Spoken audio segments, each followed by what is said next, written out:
اضرب اضرب هاي بالك. وما رميت إذ رميت ولكن الله رمى. الله اكبر قدم يلا قدم. ولعت ولعت. Perang darat sudah memasuki pekan kedua, serangan penjajah terhadap pejuang dan warga sipil semakin brutal.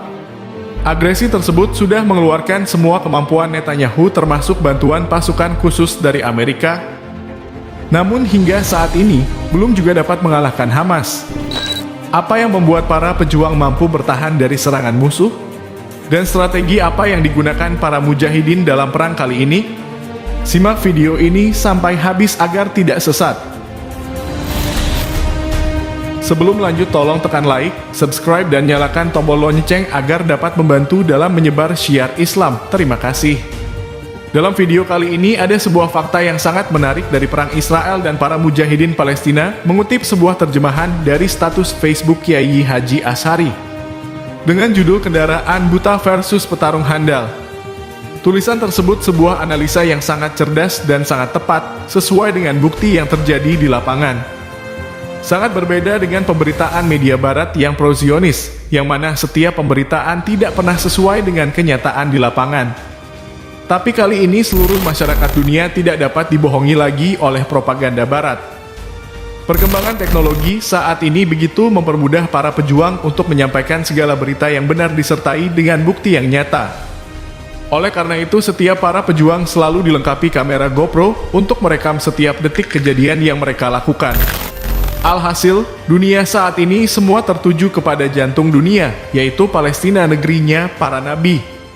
Lalu apa yang menarik dari para pejuang Hamas? Apakah mereka kebal peluru? Apakah para pejuang menggunakan senjata canggih? Jawabannya tentu saja tidak. Hari ini serangan ke Gaza sudah memasuki hari ke-40.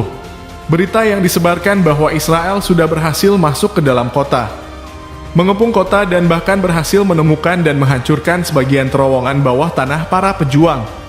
Pemberitaan tersebut sangat masif, dan sudah pasti sumbernya adalah berita-berita Israel.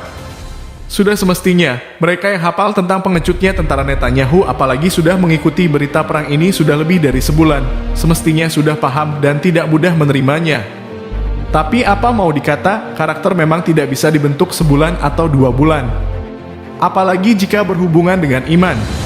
Di Indonesia saja, sekali Buya masih ragu-ragu dalam keberpihakannya, dukung pejuang atau dukung Israel.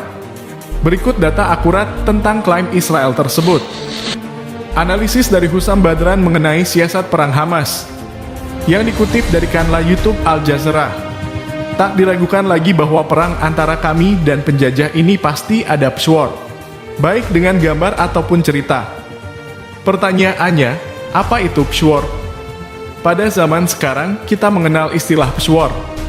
Dikutip dari buku Fikih Jihad, sebuah karya monumental terlengkap tentang jihad karya Yusuf Qaradawi 2010 yang terdiri dari 511 halaman. Dalam hal ini, persiapan perang ini tidak hanya sebatas persiapan atau pengerahan kekuatan militer, tetapi perlu melibatkan aspek-aspek lain yang tidak kalah pentingnya untuk menghadapi peperangan yang salah satunya adalah peshawar. Peshawar adalah singkatan dari psychological warfare atau perang psikologis. Ini adalah teknik atau strategi yang digunakan dalam perang atau konflik untuk mempengaruhi persepsi, sikap, dan perilaku orang atau kelompok tertentu dengan tujuan mencapai tujuan yang diinginkan. Teknik peshawar dapat meliputi propaganda, manipulasi media, dan taktik psikologis lainnya untuk mengubah opini, kepercayaan, atau perilaku orang. Ini dapat digunakan dalam situasi perang untuk memenangkan dukungan publik atau mempengaruhi musuh untuk menyerah. Peshawar yang dilakukan Hamas saat ini termasuk yang paling berhasil, mulai saat pertama membobol pertahanan musuh hingga setiap rilisan video dan poster para pejuang yang membuat musuh bergetar. Setiap hari mereka dihantam besar-besaran oleh para pejuang utamanya Al-Qassam. Semua daerah yang mereka masuki bukan hal mengejutkan dan mengherankan bagi kami karena itu daerah kosong tanpa penduduk. Di hari terakhir ini saja mereka bergerak maju tapi sangat lambat dan perlawanan pejuang tetap dengan kekuatannya. Bahkan roket-roket kami masih jatuh di ibu kota Tel Aviv. Benar mereka mendekat ke rumah sakit, tapi sampai sekarang tidak ada yang berhasil masuk. Tentu ini bukan pencapaian militer, sebab rumah sakit merupakan tempat sipil. Berbeda kalau berhasil menguasai ibu kota umpamanya, atau menguasai kamp militer para pejuang. Adapun tentang penghancuran puluhan terowongan dan penemuan senjata-senjata canggih, ini juga merupakan kebohongan penjajah.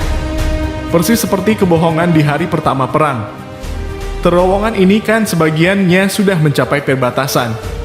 Jadi, andai pun benar mereka berhasil menguasainya, jelas itu bukan terowongan utama para pejuang.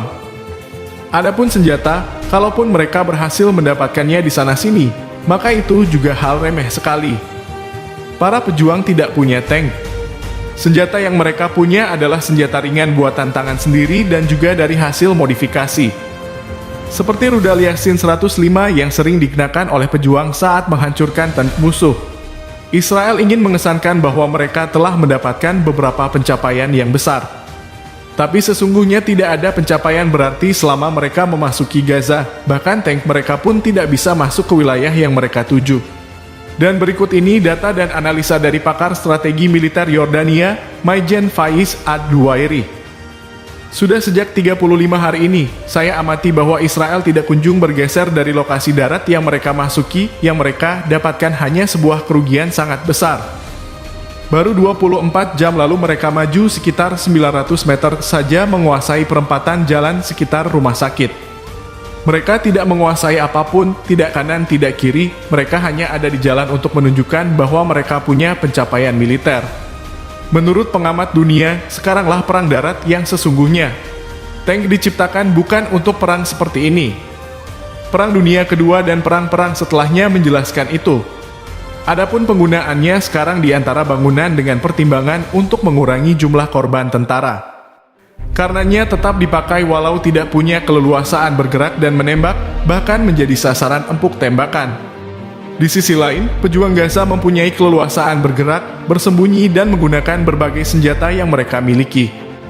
Sekarang maju 900 meter ke depan sampai di perempatan rumah sakit, saya tidak bermaksud meremehkan pencapaian militer musuh, tapi saya tidak bisa mengatakan bahwa mereka berhasil sebagaimana klaim mereka. Sementara mereka memasuki wilayah jebakan dan akan digempur dari kanan kiri, depan dan belakang, para pejuang bisa keluar dari titik mana saja untuk menyerang. Jadi ini keuntungan bagi para pejuang. Mereka punya senjata sederhana tapi mempunyai daya ledak tinggi seperti yang kita saksikan di anti-tank Yasin 105. Yang saya saksikan di video Al-Qassam, mereka beroperasi untuk menghancurkan tank dengan 3 orang. Satu orang membawa anti-tank Yasin 105 dan menembak tank, 2 orang lainnya menembaki tentara yang keluar dari tank. Kesimpulan dari hasil analisis siasat yang digunakan Hamas dalam membantai musuh sangat sederhana dan penuh perhitungan. Pertama, untuk menargetkan lawan tidak perlu jumlah pejuang yang begitu banyak, cukup menurunkan 3 anggota Hamas dan hasilnya bisa membantai puluhan tentara musuh sekaligus menghancurkan kendaraan tempur. Dengan hanya menurunkan 3 pejuang. Pergerakan Hamas terkesan lebih senyap dan tidak menimbulkan kericuhan apabila jumlah para pejuang lebih banyak. Tentunya sangat mudah bagi musuh untuk menargetkan pejuang karena jumlahnya lebih banyak. Akan lebih cepat dan mudah untuk terdeteksi. Sebuah strategi yang sangat cerdas. Artinya, sudah 40 hari perang ini berlangsung, namun kekuatan Hamas baru dikeluarkan tidak lebih dari 30%. Bayangkan jika semua para pejuang keluar, yang dilengkapi dengan berbagai kemampuan tempur dan spesialisasi, sudah tentu pihak musuh akan cepat tumbang. Yang kedua, strategi dan teknik perang yang diterapkan oleh Hamas saat ini belum pernah diterapkan dalam peperangan manapun di dunia ini sebelumnya. Yaitu strategi perang jarak nol. Yang mana terlihat dari video-video yang dirilis pihak pejuang mereka selalu menargetkan musuh dalam jarak yang sangat dekat. Sampai mereka dapat menyentuh langsung bodi tank dan menempel bahan peledak terhadap tank Merkava lalu selang beberapa detik tank Merkava pun hancur seketika. Begitu juga saat mereka menghadang musuh, jarak antara mereka dengan musuh begitu dekat sehingga setiap tembakan roket Yasin 105 selalu tepat sasaran. Dari sini kita perlu mengakui keberanian para pejuang, betapa hebatnya mereka dalam berperang hanya mengandalkan senjata sederhana dan roket Yasin 105 namun telah berhasil mengalahkan Amerika dan Israel. Selama operasi darat, tentara khusus Amerika juga banyak yang tewas, diantaranya Jenderal Amerika yang dikirim Joe Biden, Thomas Harley. Telah dinyatakan tewas terkena roket Yasin 105 saat berada dalam sebuah tank pada saat sedang memasuki wilayah Gaza, alhamdulillah. Jenderal Harley adalah kepala ahli di Institut Studi Strategis Militer tentang Perang Gerilya di Departemen Pertahanan Amerika Serikat yang pernah berpengalaman dalam Perang Irak dan Afghanistan. Namun tidak lama bertugas ke Palestina, ia pun terpaksa dikirim ke neraka. Bagi kalian yang sedang nonton video ini juga bisa ikut mendukung para pejuang dengan cara share video ini ke seluruh media sosial. Karena ini juga salah bentuk syuar yang akan melemahkan para pendukung Zionis dan dapat menyemangati kaum muslimin yang mencintai Palestina.